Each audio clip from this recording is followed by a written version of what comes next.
సంగారెడ్డి జిల్లా హత్నూరా మండలం ముచ్చర్ల గ్రామంలో ప్రతి ఏటా నిర్వహించే శ్రీ నల్లపోచమ్మ దేవి జాతర మహోత్సవంలో పాల్గొని విశేష పూజాది కార్యక్రమాలు నిర్వహించారు నర్సాపూర్ నియోజకవర్గ ఎమ్మెల్యే సునీత లక్ష్మారెడ్డి. ఈ సందర్భంగా వారు మాట్లాడుతూ అమ్మవారి ఆశీస్సులతో ఈ సంవత్సర కాలం పాటు వర్షం సమృద్ధిగా పడి వ్యవసాయం, పాడి పశువులు, ప్రజలు సుఖశాంతులతో ఆయురారోగ్యాలతో ఉండాలని కోరుకోవడం జరిగింది. అదేవిధంగా గ్రామస్తుల అభిష్టం మేరకు ముచ్చర్ల గ్రామం నుంచి నస్తీపూర్ గ్రామం వరకు తార్ రోడ్డు వేయమని కోరడం జరిగిందని, వారి కోరిక మేరకు ప్రత్యేక గ్రాంట్ నుంచి నిధులు విడుదల చేసి రోడ్డు వేయించడం జరుగుతుందని సునీత లక్ష్మారెడ్డి గ్రామస్తులకు ఈ సందర్భంగా హామీ ఇవ్వడం జరిగింది. నిన్న జరిగినటువంటి ఈ రోజు ఉంది, రేపు ఉంది.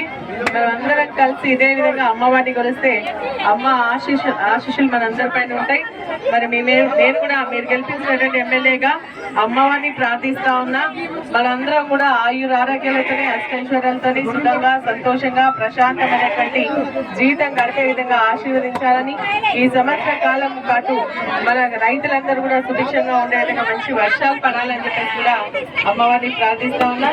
గ్రామానికి సంబంధించి పెద్దలు, ముఖ్యులందరూ కూడా కలిసి మమ్మల్ని ఆహ్వానించి అమ్మవారి దర్శనం చేసుకుని అదే విధంగా మీ అందరూ కూడా కలుసుకునేటువంటి భాగ్యం కల్పించినటువంటి ఆలయ కమిటీ, మరి కమిటీకి, ఎందుకంటే ఇప్పుడు కొత్తగా అందరు కమిటీని అనుకుంటా, కమిటీ అందరినీ కూడా మనస్ఫూర్తిగా అభినందిస్తూ, నాతో పాటు ఇక్కడ విచ్చేసినటువంటి వారందరూ కూడా అభినందనలు తెలియజేస్తూ, మీరు అడిగినట్టుగా రోడ్ ఏదైతే ఉందో మనం ఇక్కడ నుంచి మనం నస్తీపూర్ దాకా వెళ్ళాలి. ఇంతకుముందు కూడా నేను ఇదే రూట్ మేము నరసింహులు గారు మాట్లాడుకుంటూ రావడం జరిగింది.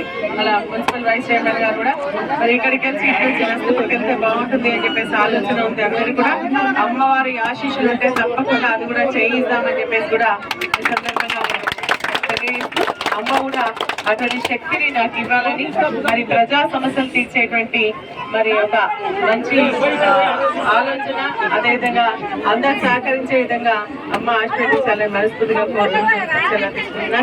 జై పోచమ్మ తల్లికి, జై పోచమ్మ తల్లికి. మరిన్ని అప్డేట్స్ కోసం మా ఛానల్ని సబ్స్క్రైబ్ చేయండి.